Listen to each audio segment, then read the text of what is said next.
there, welcome back to another video. This time around, it is my review of the 1998 film, The Parent Trap. Now, before I get around to sharing more of my thoughts on this film, I want to yet again give a special shout out to Corey for requesting this review. And if there's another film, TV show, or topic that you would like to see me discuss in the future, feel free to donate to either my PayPal or to my Patreon.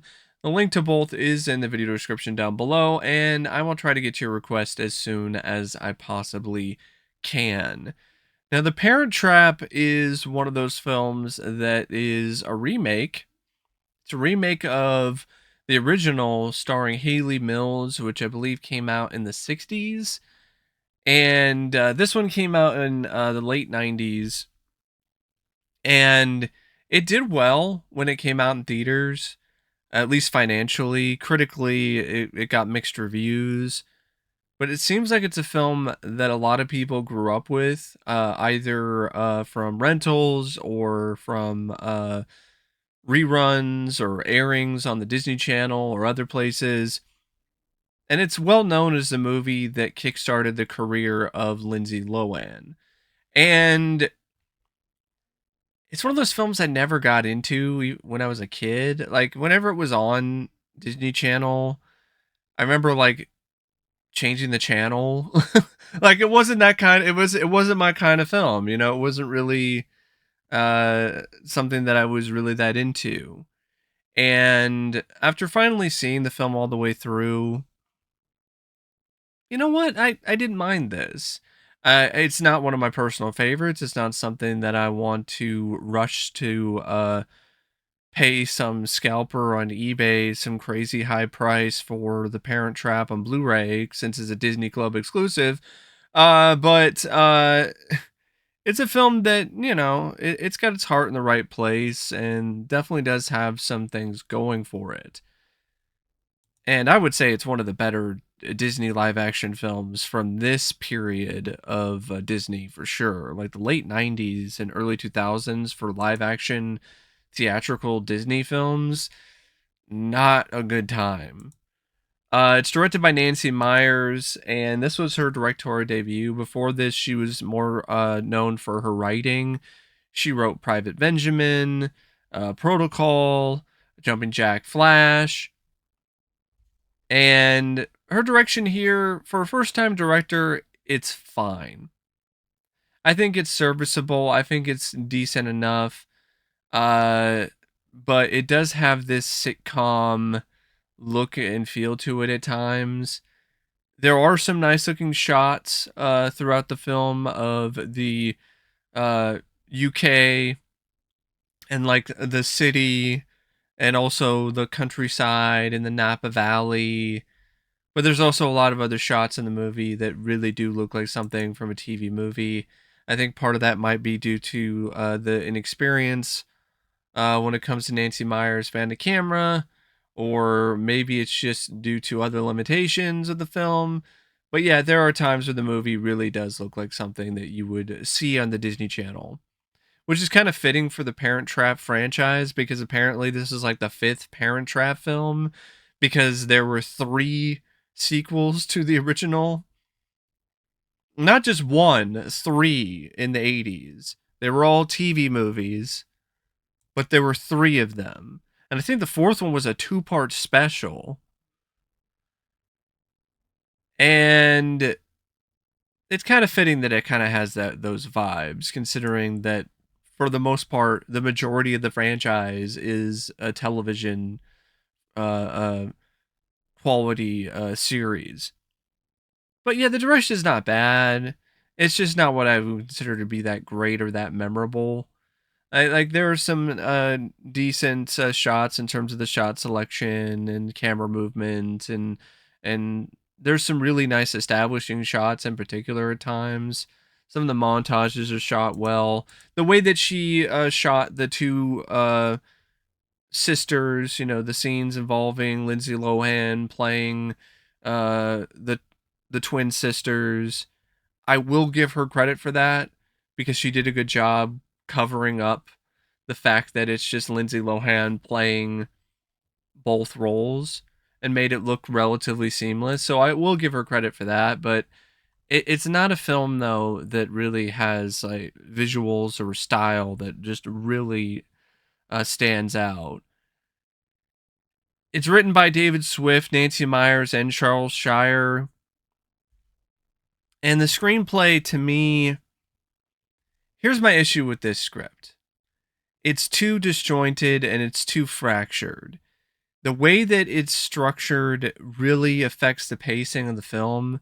It's already a movie that's a little bit too long for the kind of movie that it is in the first place. I mean, it's almost over 2 hours. I think it is at least 2 hours long. For this kind of film, that's not necessary, that's not needed. And so what you have is you have a story that just feels very broken up and very visibly in chunks, and some chunks of the story are more entertaining or more interesting than others. And that it really leads to a very fractured film, at least to me personally. It kind of falls into its own sort of traps throughout the script, because it starts off pretty strong as a summer camp film when the two sisters first meet, because they both go to the camp together. And at first they don't get along and they're enemies, but then they get punished by the camp counselor and they have to spend time together in a cabin. And then they bond once they find out the truth, the shocking truth that they're identical twins, separated at birth. And then they come up with this plan where, in order for them to see the parents that they've never actually been able to see, uh, they decide to act like one another. So that makes it so one of the sisters, um, Hallie, can see her mother, and Annie can see her father. So they do the whole switcheroo thing. And this is where the script starts to kind of fall. I'm not going to say fall completely apart, but this is definitely where the script starts to really lag. Is once it focuses on either Hallie or Annie uh, meeting the parents that they've missed after all these years. I understand what the writers are trying to go for here, but it just spends way too long on one of the sisters and doesn't really focus on any other overarching plot line other than, I guess, them trying to work together to get their parents to remarry, hence the Parent Trap name. But there's a huge chunk of like the first I would say, well, not the first hour, because the first 20 minutes is the summer camp stuff, but the middle is just this, oh, Hallie goes to England and meets her mom and hangs out with her mom, and occasionally we'll call uh Annie to see how she's doing when it comes to her being with her dad. But other than that, a lot of the focus is just mainly on um, Hallie meeting her mother. And like I said, I get what they're trying to go for, but the way that it's set up, it's just stretched out too much. So there's not enough of a balance between the two sisters in terms of visiting each other's parents. It's just fractured. It's one sister is visiting one parent for what feels like forever, and then the next long extended scene is the other sister visiting the other parent and getting to know them. And it really does affect the pacing and the engagement factor of the story. I think it would have been way more effective if they split things up and they had, like, a couple scenes of Hallie meeting her mother, and then a couple more scenes pretty soon after of Annie meeting her father, and then the various different things that the two parents do with their kids is also cut the same way. So it's not just this 30 minutes with one sister and then 30 minutes with the other sister. It just makes it very tedious and really makes it feel way too long in terms of the pacing. And it doesn't help either that the parents just feel like an afterthought for a good chunk of the script and the story, especially the dad and the mom at points as well. And the other supporting characters are not strong enough, like the butler and the maid, to really kind of make up for it. And then you have the whole stuff involving the dad, Nick, and this girl who's trying to marry Nick for his money named Meredith. And those scenes are pretty rough because they're not very funny for one, and then on top of that, that character is just straight out of a soap opera, the Meredith character, to the point where it feels like it's almost a satire. Is this trying to be a parody of soap operas from the 90s, or is this trying to just, I don't know, be as cliched as humanly possible? I really don't know. But there is a certain sweetness and there is a certain charm to the film and to the script, even during some of these moments. There is some fun to be had with the idea of the two sisters portraying one another and not wanting their secret to get revealed. But even by the time it's getting close to the climax, it still has pacing problems because, okay, there's the stuff at the hotel. You think they're going to wrap things up then when the two sisters uh, uh, get swapped, or you think that they get swapped with the right parents, and they're setting things up where Nick gets an opportunity to reunite with Liz. And okay, it looks like, we're wrapping things up here, but no, we then have to have a camping trip where the girls play pranks on Meredith, and that leads to Nick eventually realizing that Meredith is not who she says she is, and he chooses his daughters over her. And then the daughters set up this thing with the help of the butler and the maid, who for some reason have also fallen in love at this point. And they set something up where Nick and Liz meet on a houseboat, and they recreate the setting of when they first met on the I think it was like the Queen Mary or something along those lines. Yeah, it was Queen Elizabeth II.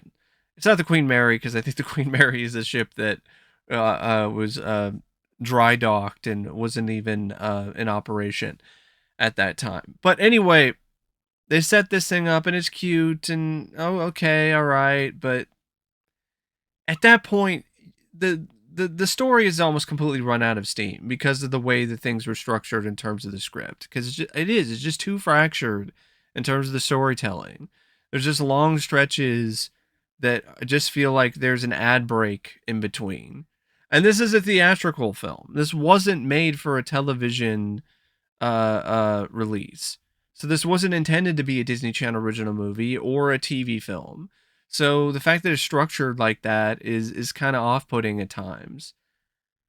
But like I said, it's not all bad. The two sisters, they definitely do have their moments with one another. The script does a good job in terms of fleshing them out as characters, giving them different personality traits, giving them differences.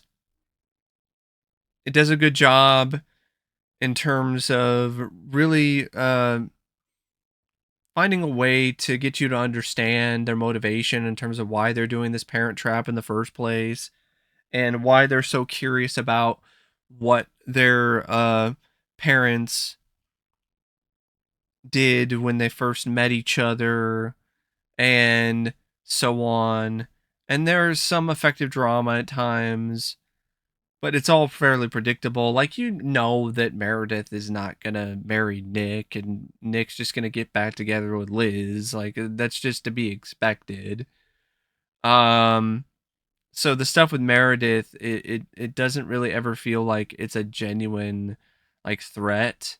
And I think the way the character was written too was a problem, because it was just she was just so one note and one dimensional, almost to the point where she was just straight out of a cartoon in terms of how just awful she was, and manipulative and bitchy. She honestly reminded me of, like, that character Patricia Heaton played in Beethoven, when she's working with this other guy, with David Duchovny actually, and they're trying to set up Charles Grodin's character, and they're trying to set him up for some kind of bad business deal.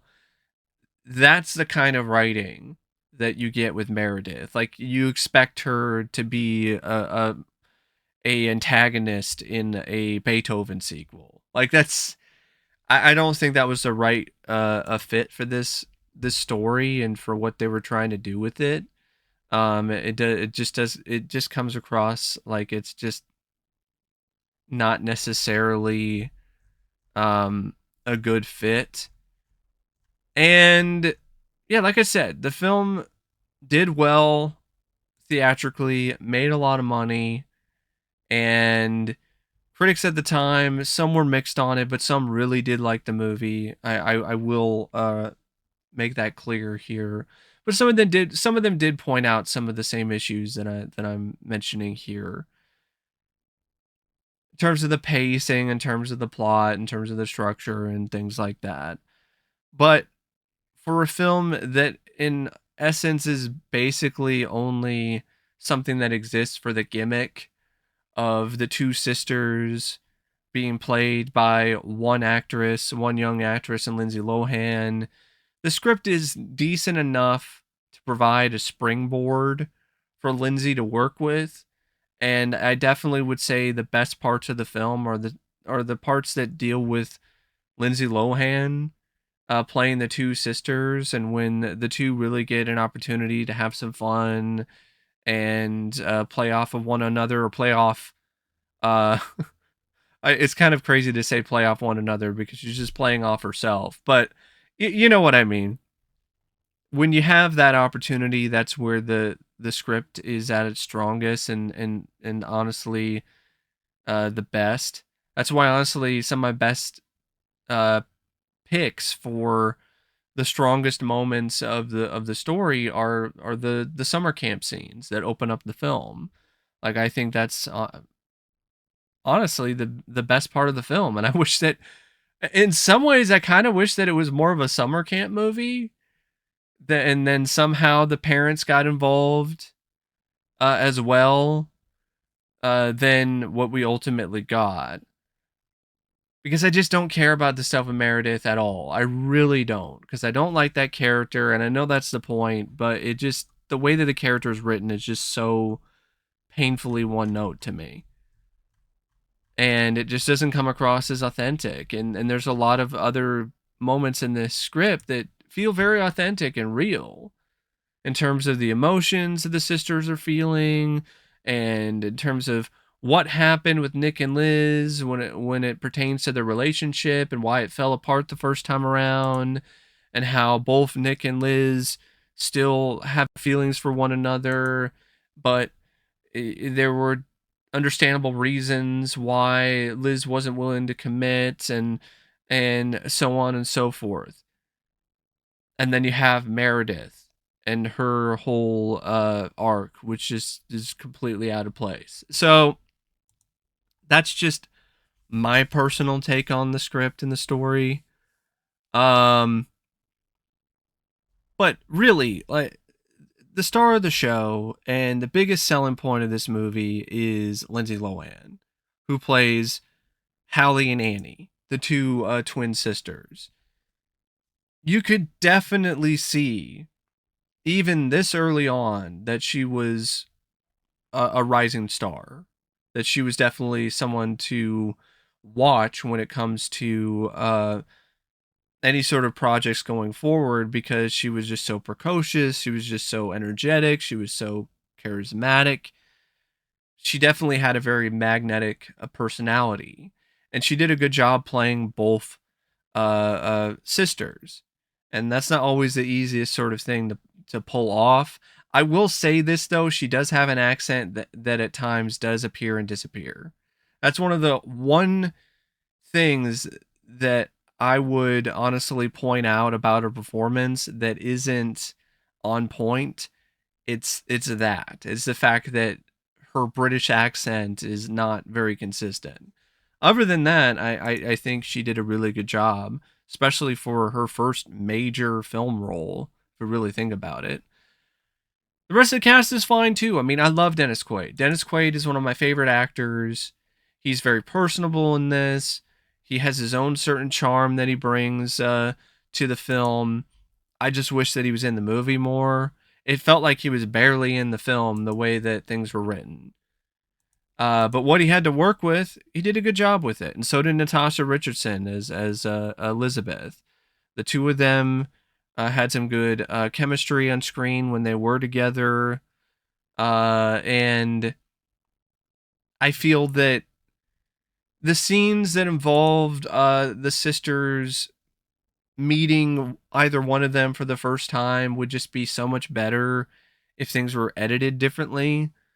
Uh, but it's not really anything that I would blame any of these performers for. Like I think their performances are really good for the kind of script that they were provided with and the kind of film that it is.